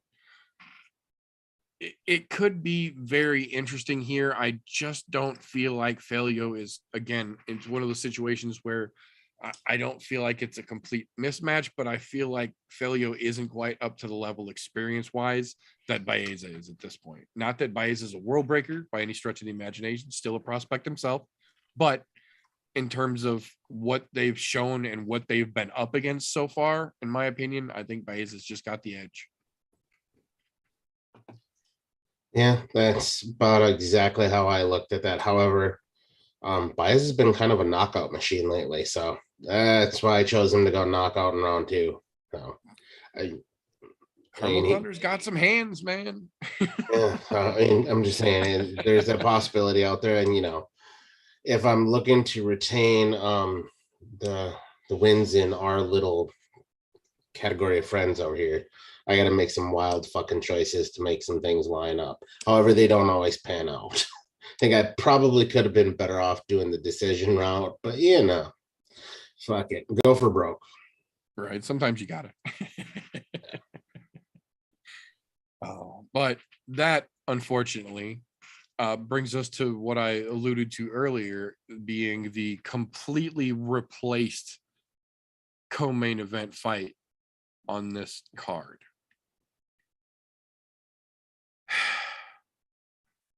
This is one of those situations that makes it difficult to defend being a UFC fan to random casuals, because this is a situation where we just gave you at least 4 to 6 great fights and reasons why they're going to be great fights, that any of them could have been chosen as your co-main event and would have genuinely had reasons to bring eyes and get attention. And then we have what we're being given in two gentlemen who are both making their debut, one of which still doesn't even have a fucking profile picture on the UFC website as of right fucking now. 48 hours from him making his fucking debut, still doesn't even have his character unlocked in the game yet. I have zero interest in this co-main event. I honestly do not give a flying fuck which of them wins by how or when. I have no reason to invest in this as a fan. It's literally just something I have to wait to be over before I get to see the Luke and Muhammad rematch. This is the epitome of going to a Ruth Chris steakhouse, which is pretty high-end steakhouse, and they bring you out a fucking steak that's made out of fucking Play-Doh.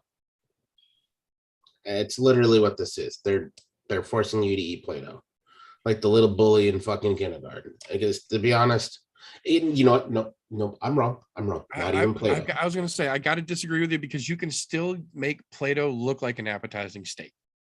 To me, this feels more like going to Ruth Chris Steakhouse, knowing you're going to one of the best steakhouses in the country, and they bring you out a plate of cold chicken nuggets and wet French fries. Yeah. You knew what you should be getting, but that ain't what you're gonna fucking get. And at least the Play-Doh tastes better. Right? No shit. And you can have more fun with the Play-Doh. Oh shit! Fuck! I don't know what the fuck they were thinking, and why they didn't decide to switch that up, and why not bring the night fight to the co-main event? You could have brought the Jakar Close fight, the Barnett fight co-main event. All of those would have been a better decision than this fucking fuckery. But hey, I don't know dick. Yeah, literally. Any of the fights that we've talked about leading up to this would have been a better spot, or would have been a better match to put in the fucking co-main event of your fucking evening. But you could have given me the goddamn women's fight. You could have given me the goddamn Landsberg Kinzad fight. I'm just saying. Yeah. Fuck yeah. I'd have absolutely taken Lena Landsberg in that co-main event over this bullshit. Yeah. I would not have been happy about it, but I would have taken it over this. I'd have been happier than this, though. Yes. Yeah. Now, that being said, that will, however, bring us into the marquee matchup, the name on the title, the reason for the season, as it were, on this particular episode and Saturday night's card. Vicente Luque versus Belal Muhammad 2. I gotta say, I feel like this fight is almost more of a pacifier than anything else. These two have already fought. And if you saw the GIF that we used during the opening of this fight, you probably get a pretty good idea of how that fight went. Vicente Luque knocked Belal Muhammad the fuck out in dominant fashion, with very little resistance coming back in the process. And the fights that both of them have had since that matchup do not, at least for me, inspire any confidence that Muhammad has developed or advanced his game since then. Whereas we have seen Luque quite literally dismantle the rest of the division in the time since they have fought. It feels very much to me like this is the last fight Luque has to take before he is in that title eliminator fight. At the same time, because Belal Muhammad technically has a no contest over Leon Edwards, who's fighting for the belt right now, and Belal Muhammad will not shut the fuck up on Twitter forever. The UFC is using this as sort of a pacifier, as a here's your chance to both right one of your previous wrongs and get yourself going in the right direction and get attention for the right reasons. While realistically giving Luke a chance, like, yo, style on this bitch again so we can get you in the fucking title conversation and keep him out of it forever.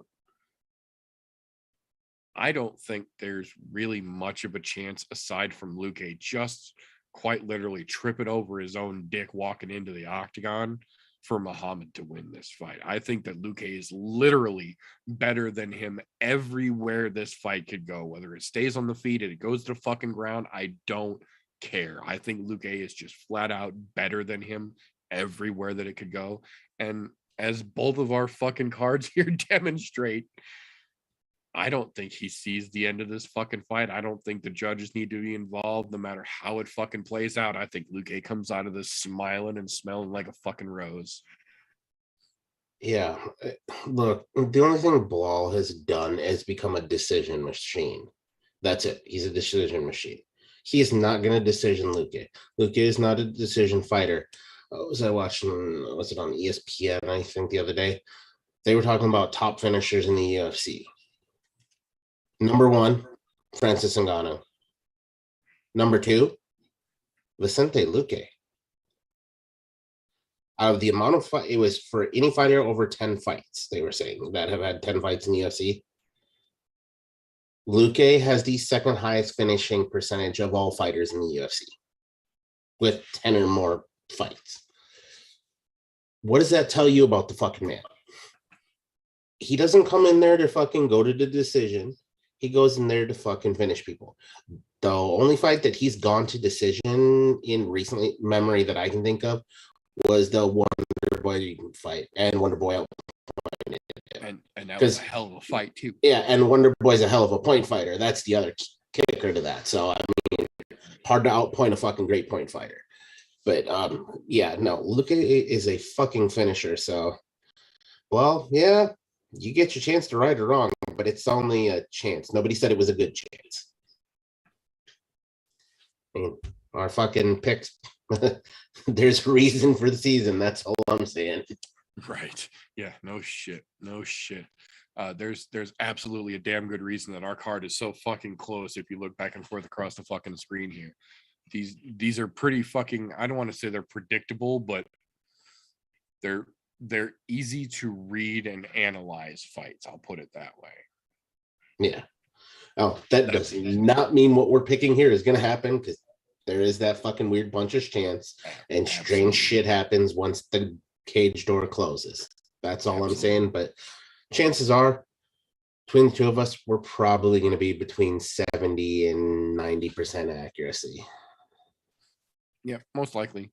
And as I've been dropping along in the chat here throughout the course of the show, if you think you can do better than us, by all means, come give it a shot. We have got a group on Tapology who, first and foremost, does not sponsor or endorse this show in any way, shape, or form, but they do provide a free service in which you can make a free account on tapology.com and then join pick'em groups to quite literally make your picks about how you think these fights are going to go, just like we do, and then compete head to head for points with all of us. We have got an open group going. It is called ImNoBookie, or Group 965. The link is down there in the chat. It is open to the public. Feel free to make yourself a free account and come go head to head in the picks with us. We keep track of them in real time as the fights go on. We're working on currently trying to put out some kind of a live update ticker or something. I'm working on it. It's a little beyond my pay grade right now, but I'm working on it. But we have got the Tapology group. It is welcome and open to all of you. Feel free to come and join, make your picks with us. We go over them throughout the course of the fight on Discord as well. And then we kind of go over the results of the scorecards on the What Did I Say show? Yeah, What Did I Say show live on Sundays. I'm just saying, if you want a crack of the belt, come get some, goddammit. I've been having a pretty good run the last couple of weeks, with the exception of the one fucking fuckery. Yeah, no, and it's as can be testified on our behalf, we keep a pretty fun atmosphere in our group of pick'ems. And if we can get it working out going forward, even though the group is open to everyone, we will be able to have personal one-on-one call-outs and small mini group call-outs for head-to-head competition for individual events and stuff going forward here. We're doing some beta testing on that right now, but the group is open. Feel free, come make your picks. We also, if you look down at the bottom of the screen that has been scrolling through, is the link to the Discord channel that I mentioned earlier.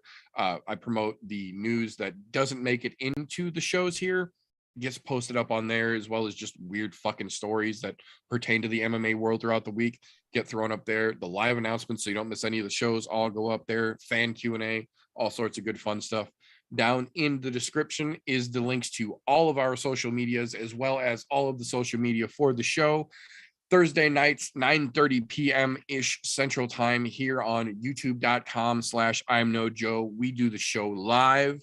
Come hang out in the chat. It is a pretty good time. If you do not want to or are not able to make it live on Thursdays, I understand. I've seen this before as well. Fret not, mon ami. We've got you covered there as well. The week after the show goes live here on YouTube, it is available in all audio format through your podcast consumption platform of choice at anchor.fm/ImNoJoe. We'd appreciate it if you subscribe and give the thumbs up and notifications and all that good shit on any of the platforms that you happen to pick us up on. If you would like to help out what we do around here, the best way to do it, patreon.com/ImNoJoe, makes what we do a little bit easier and gives you behind the scenes access and access to the unaired and literally unairable crazy shit we have gotten up to here on the ImNoJoe channel. And to make it all even that much better, for as little as $1 a month, you get your name at the end of every ImNoJoe video as an extra little thank you. That being said, if you like what we do, make sure you subscribe, tell a friend, watch a couple more videos. We'd appreciate it. If you don't like what we do, first and foremost, what the fuck are you still doing this deep into a podcast you don't like? Give us a thumbs down and fuck off. We won't even dispute it. We'll take it and we're going to move on just like you should. That being said, that's all we've got for this particular episode. So until next time, folks, remember, don't let ignorance stop you. You can root for anything, unless it's Will Smith hosting the Oscars next year.